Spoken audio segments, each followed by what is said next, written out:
YCP ఓటమి నుంచి గుణపాఠాలు నేర్చుకోలేకపోతుంది. ఇంకా పాత వాసనలతోనే ముందుకెళ్తున్నారు జగన్. కానీ పార్టీ ఆవిర్భావం నుంచి మొన్నటి ఎన్నికల వరకు ఒక లెక్క, ఓటమి తర్వాత మరో లెక్క అన్న విషయం తెలుసుకోలేకపోతున్నారు. ఇంకా తప్పుల మీద తప్పులు చేస్తూనే ఉన్నారు. ఇప్పటికీ అదే తప్పిదాలకు పాల్పడుతున్నారు. వచ్చే ఎన్నికల్లో గెలుపు తమదేనని ధీమాతో ఉన్నారు. కానీ అందుకు తగ్గట్టుగా మాత్రం బలపడడం లేదు, బలమైన నిర్ణయాలు తీసుకోవడం లేదు. గతంలో ఇబ్బంది తెచ్చిపెట్టిన విధానాలనే అనుసరిస్తున్నారు. మహారాష్ట్రలో బీజేపీ నేతృత్వంలోని కూటమి ఘన విజయం సాధించింది. మరోసారి తనకు తిరుగులేదు అని భారతీయ జనతా పార్టీ నిరూపించింది. ఇదే ఊపుతో జమిలి ఎన్నికలకు వెళ్లినా ఆశ్చర్యపడాల్సిన అవసరం లేదని విశ్లేషకులు అభిప్రాయపడుతున్నారు. వైసీపీ సైతం ఇదే ఆశలతో ఉంది. జమిలిలో భాగంగా 2027లోనే ఎన్నికలు జరుగుతాయని ఆశాభావంతో ఉంది. ఎలాగైనా అధికారంలోకి వస్తామనే ధీమాతో ఉంది. జగన్ సైతం అదే ధీమాతో ఉన్నారు. పార్టీ కార్యాలయానికి వస్తున్న వారితో సమావేశమవుతున్నారు. అయితే వైసీపీకి క్షేత్రస్థాయిలో అంత బలం ఉందా? మొన్నటి ఎన్నికల కంటే బలం పెంచుకుందా? అటువంటి ప్రయత్నాలేమైనా చేసిందా? ప్రజా సమస్యలపై పోరాడిందా? కూటమి వైఫల్యాలను ఎత్తి చూపుతోందా అంటే సమాధానం దొరకడం లేదు. ఇప్పటికీ జగన్ తన ఓటమి నుంచి గుణపాఠాలను నేర్చుకోలేదు. పార్టీ బలోపేతంపై ఫోకస్ పెట్టలేదు. కూటమి సంక్షేమ పథకాలు అమలు చేయలేదు. వైఫల్యం చెల్లింది అంటూ ధీమా అంటున్నారు. ప్రజలు ఆటోమేటిక్ గా తన వైపు వచ్చేస్తారని భావిస్తున్నారు. కానది తప్పుడు అంచనా అని విశ్లేషకులు అభిప్రాయపడుతున్నారు.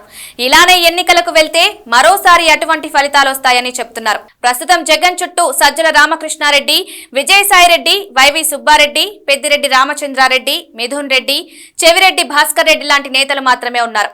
అయితే వీరు వైసీపీ పవర్ లో ఉంటే పని చేయగలరన్న విషయాన్ని జగన్ మర్చిపోతున్నారు.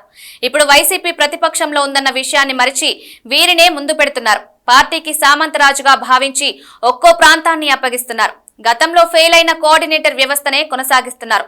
ఉత్తరాంధ్రలో బీసీలు అధికం, అక్కడ బీసీ నేతే లేరన్నట్టు విజయసాయిరెడ్డిని తీసుకెళ్లి కోఆర్డినేటర్ పదవిలో కూర్చోబెట్టారు. ప్రాంతాల వారీగా చాలా సామాజిక వర్గాల ప్రభావం ఎక్కువ. పైగా వైసీపీలో రాజశేఖర్ రెడ్డి సమకాలీకులు ఉన్నారు. అటువంటి వారితో కాకుండా ఈ ఆరుగురితో పార్టీని నడిపించాలని చూస్తున్నారు జగన్. దీంతో సీనియర్లలో ఒక రకమైన అసంతృప్తి కనిపిస్తుంది. మళ్లీ పార్టీ పవర్ లోకి వచ్చిన ఆ ఆరుగురే చలాయిస్తారన్న అనుమానం బలపడుతోంది. గత 5 ఏళ్లలో ఐపాక్ టీంతో ఇబ్బంది పడింది వైసీపీ. ప్రతి ఎమ్మెల్యేలతో పాటు మంత్రి కూడా ఐపాక్ వద్దని అధినేతను విజ్ఞప్తి చేశారు. ఇప్పుడు అదే వ్యవస్థను తీసుకువచ్చారు జగన్. మళ్లీ ఐపాక్ టీంకే ఆ బాధ్యతలు అప్పగించారు. దీంతో ఆ ఆరుగురితో పాటు ఐపాక్ టీంతో రాజకీయం చేసుకోవాలని వైసీపీ సీనియర్లు సూచిస్తున్నారు. అధికారంలో ఉన్నప్పుడు చెప్పినా వినలేదని, ఇప్పుడు అధికారానికి దూరమైన అధినేత అదే తీరుతో ఆలోచిస్తున్నారని సీనియర్లు తెగ బాధపడుతున్నారు.